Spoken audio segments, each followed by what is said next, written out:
Shalom saudara, kita berjumpa lagi dalam merenungkan kebenaran firman Tuhan dalam tema kemanakah roh manusia setelah meninggal.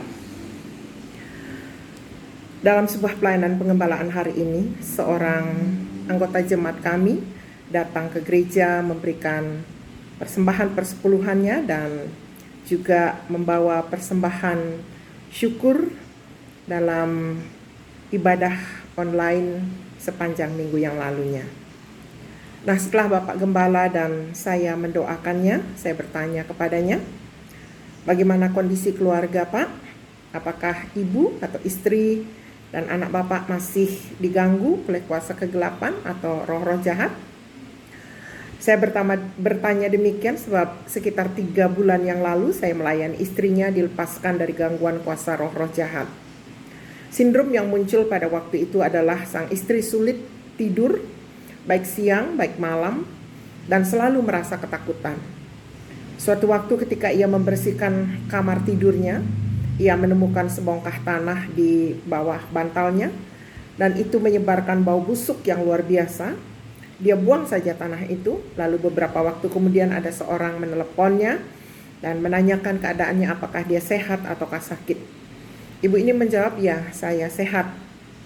Sang penelepon berkata, apakah kamu mendapatkan tanah di bawah bantalmu? Ibu itu menjawab, iya, dan saya buang. Sang penelepon berkata, sebenarnya itu targetnya kamu sakit dan mati.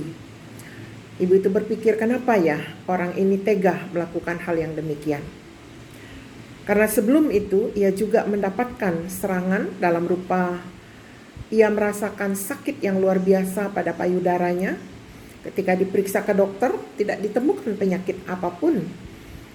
Lalu seorang hamba Tuhan setelah beberapa waktu lamanya dia mengalami sakit itu tanpa dapat didiagnosa penyakit apa. Ada seorang hamba Tuhan mendoakannya dan mengoles dia dengan minyak. Dan puji Tuhan ia sembuh. Sesudah ia sembuh, ada lagi yang menelepon dia. Apakah kamu sehat atau sakit? Iya. Ia menjawab, tadinya benar saya sakit, tapi sekarang saya sudah sembuh. Sang penelepon pun berkata, target penyakit kamu itu adalah kematian. Ibu ini juga merasa terkejut, mengapa orang-orang ini yang adalah orang-orang dekatnya tega melakukan hal seperti ini dalam hidupnya. Sebagai catatan di sini, saya memberitakan bahwa ibu ini tadinya bukan Kristen, namun kemudian berimankan Yesus Kristus. Target orang-orang itu adalah agar ia kembali kepada agamanya yang lama dan meninggalkan suaminya dan seperti itu maunya atau mati. Nah, ketika 3 bulan yang lalu ia melaporkan semua peristiwa itu kepada saya, sebenarnya ia sedang mengalami sindrom tidak bisa tidur baik siang baik malam. Dan ini berlangsung cukup lama. Juga ia bisa kehilangan ingatan ketika naik motor, dia sudah tidak tahu arah kemana, seperti orang linglung. Dan ini membahayakan kondisinya karena dia harus mengantar anaknya ke sekolah. Kondisi ini mendorong dia untuk berkonsultasi kemudian dengan saya, menceritakan semua hal yang aneh yang ia alami. Walaupun ke dokter dan sudah minum obat, namun ia pun tidak bisa tidur. Ini berlangsung cukup lama sampai suatu waktu ia sudah tidak sanggup lagi dan ia memberanikan diri berkonsultasi dengan saya. Saya mencoba menelusuri latar belakangnya dan apakah ia sungguh-sungguh sudah berimankan Kristus. Saya cek ulang lagi walaupun dia adalah anggota kami. Dan apakah dia sungguh percaya kepada Yesus Kristus saja yang dapat menyelamatkan dia. Puji Tuhan, hari itu ia memperbaharui imannya dan dengan sungguh-sungguh mengundang Kristus ke dalam hatinya dan hanya mempercayakan hidupnya sepenuhnya kepada Kristus. Lalu saya mendoakan segala roh jahat, kuasa kegelapan, penyakit, ketakutan, segala peralatan setan yang disembunyikan untuk merusak hidup ibu ini dan keluarganya dalam nama Yesus orang Nazaret, semua itu saya patahkan, saya hancurkan dan saya blokir kuasanya di dalam nama Yesus. Kamu tidak boleh kembali, dan saya meminta malaikat Allah diperintahkan untuk berkemah mengelilingi dia. Juga saya meminta malaikat berpedang di depan rumahnya selalu berjaga-jaga. Juga saya mendoakan anaknya yang selalu didatangi roh jahat, anaknya yang tertua. Roh jahat ini menyamar sebagai teman, bahkan saudara. Anak ini suka bercakap-cakap dengan roh-roh jahat ini dan bermain. Karena anak ini memiliki indera keenam atau anak indigo. Ia bisa melihat roh-roh jahat ini dan roh ini mempunyai nama-nama khusus. Saya mendoakan anaknya pada waktu itu tanpa saya berjumpa dia. Dan tanpa saya jelaskan kebenaran-kebenaran firman mengapa ia harus berpisah dengan roh-roh ini yang menyatakan diri sebagai teman. Akhirnya, habis mendoakan ibu ini, saya pulang. Keesokan harinya, sang ibu melaporkan untuk pertama kalinya. Setelah didoakan kemarinnya, ia bisa tidur dengan baik. Juga anaknya tidak diganggu. Nah, itu kejadian 3 bulan yang lalu. Jadi pas tadi sang suami datang membawa persembahan, saya menanyakan bagaimana kondisinya. Jadi suami mengatakan, Bu, akhir-akhir ini ia diganggu lagi sama roh-roh jahat. Juga anak saya diganggu. Wah, saya tanya apakah mereka ada di rumah? Iya, ada di rumah. Kalau begitu saya meluncur langsung bersama dengan bapak ke rumah. Nah, saya menjumpai ibu dan juga anak. Lalu saya langsung berhadapan dengan sang anak yang sekarang sudah duduk di kelas 5 SD. Cukup cerdas. Saya juga langsung bertanya kepada sang anak, apakah kamu masih dikunjungi teman-teman roh itu? Dia jawab, bukan teman Oma, saudara. Saya cukup kaget. Saudara? Saudara dari mana, Nak? Itu iblis, itu roh jahat. Anak ini menjawab lagi, bukan Oma, itu saudara. Itu kakak aku yang sudah meninggal. Namanya si ini, saya tidak perlu sebutkan namanya di sini. Wah. Nak, kamu ditipu oleh setan ini. Mari Oma tunjukkan, di mana orang yang sudah mati itu berada sesudah dia meninggal. Saya ajak dia membuka Lukas 16 ayat 19 sampai 32. Saya mulai meminta dia membaca ayat-ayat itu dan sambil saya jelaskan maknanya. Dalam Alkitab ada kisah Lazarus dan orang kaya. Orang kaya ini punya 5 saudara.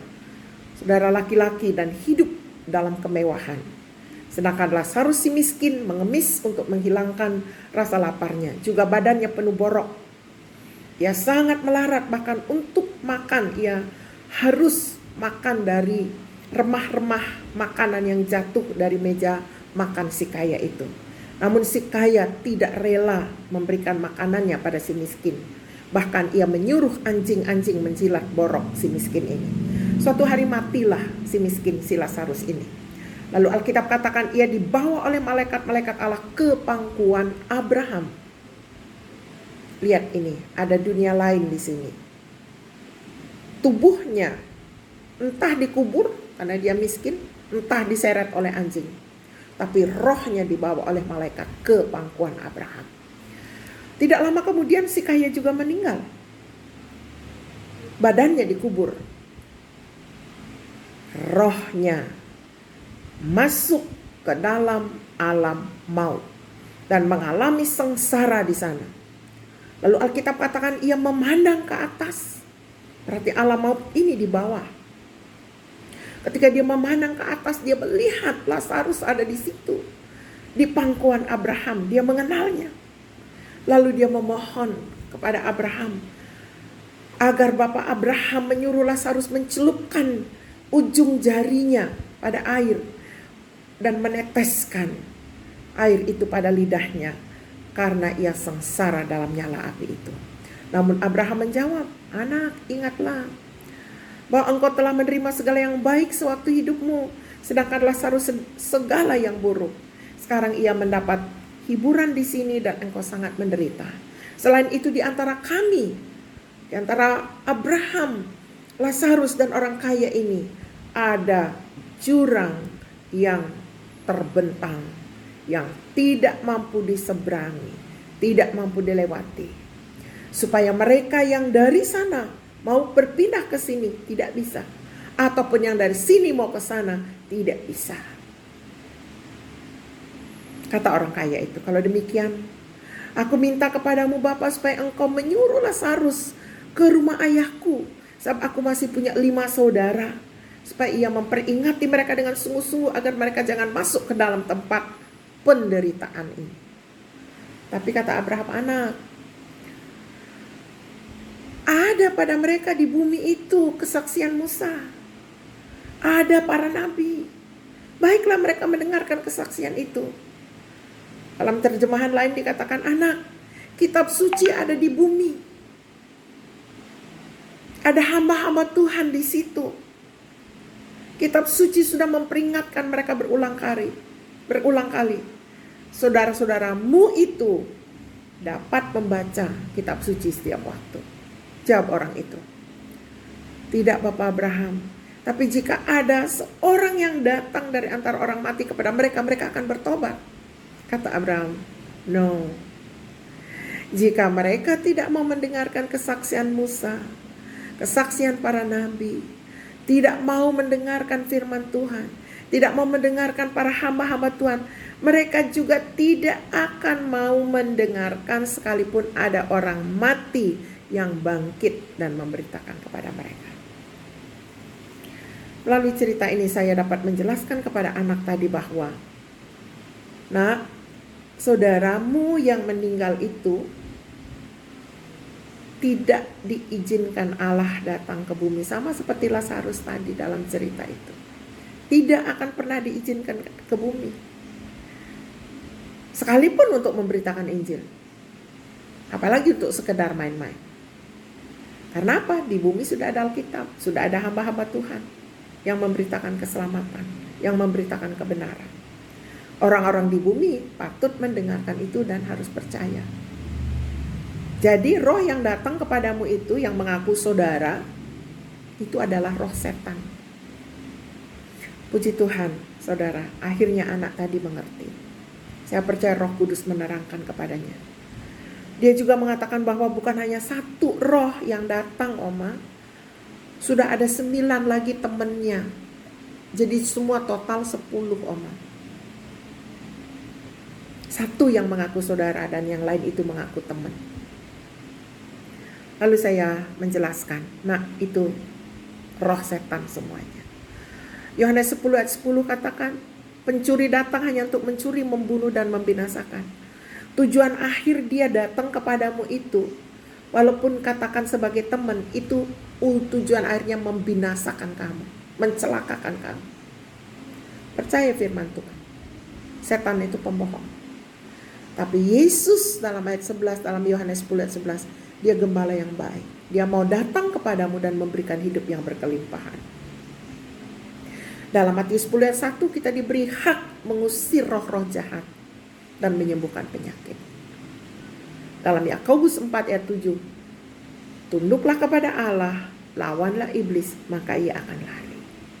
Jadi kita punya ayat Alkitab yang lengkap untuk bertindak mengusir dia. Akhirnya setelah saya jelaskan hal ini, saya tanyakan lagi kepada anak itu, jadi kamu mau menerima Yesus sebagai juru selamat atau menerima roh-roh setan yang pembohong itu, walaupun mengaku saudara?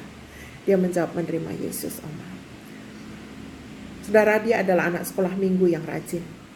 Jadi saya hanya meneguhkan hatinya untuk mempercayai Yesus sepenuhnya.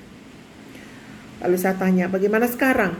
Kamu siap mengusir roh-roh yang mengaku saudara itu di dalam nama Yesus yang kamu sudah terima? Dia jawab, siap, Oma. Saya kemudian menuntun dia untuk mengusir roh jahat itu sebagai berikut. Ikuti kata-kata Oma ya. Dalam nama Yesus, ya ikuti dalam nama Yesus. Saya mengusir kamu semua. Saya mengusir kamu semua. Dia sebut nama mereka semua, ada 10 nama. Saya tidak sebutkan di sini nama itu. Dan saya putus hubungan dengan kamu. Ya ikuti, dan saya putus hubungan dengan kamu sejak sekarang. Jangan kembali lagi. Jangan kembali lagi dalam nama Yesus. Dalam nama Yesus. Lalu saya tanya, apakah mereka sudah pergi? Dia jawab, masih ada 1, Oma. Dia bandel. Ini dia yang mengaku saudara itu yang belum mau pergi. Dia pakai headset, Oma. Jadi di dunia mereka itu juga ada headset supaya dia tidak dengar suara kita. Saya jawab, baik. Kita akan minta Allah perintahkan malaikat Mikael turun untuk seret dia. Sini, Oma berdoa. Saya ucapkan dalam nama Yesus, saya meminta Allah perintahkan Mikael seret roh ini yang bandel ini. Dalam nama Yesus. Anak ini bisa melihat roh itu diseret. Lalu dia katakan, Oma masih kelihatan bayangannya. Saya berdoa lagi, dalam nama Yesus bayangannya pun lenyap. Lenyap semuanya. Saudara, puji Tuhan, semua lenyap. Bayangan pun juga lenyap. Dan anak itu bilang, Oma sudah hilang semua. Saya berdoa untuk perlindungan bagi semua keluarga. Dan saya juga berpesan kepada mereka agar kalau ada serangan kembali tolong WA saya. Lalu saya pulang. Saudara yang dikasihi Tuhan, pelajaran maha penting apa yang dapat kita belajar di sini? Pertama, sebagai orang tua, sebagai oma opa, perhatikan pertumbuhan anak cucu, anak-anakmu yang masih kecil agar mereka mengenal kebenaran. Jangan malas mengajarkan kebenaran kepada mereka. Yang kedua, ajarkan mereka cerita-cerita Alkitab yang begitu banyak ada dalam Alkitab.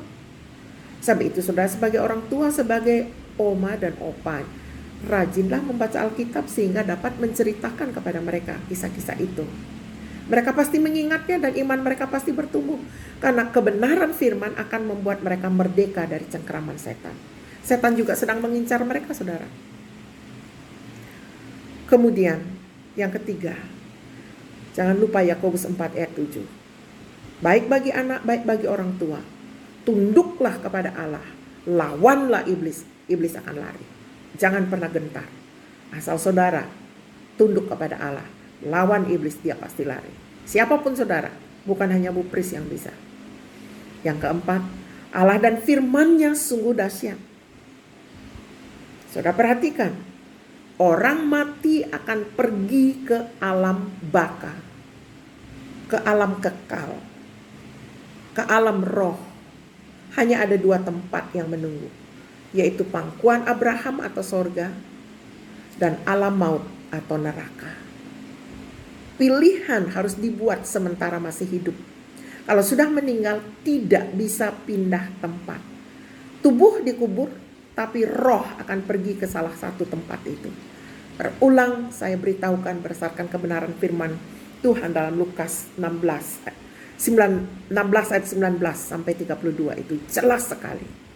Jadi jangan keliru. Pastikan dari sekarang. Sekali lagi, tidak bisa pindah tempat kalau sudah meninggal. Jadi kemanakah roh pergi sesudah kita meninggal?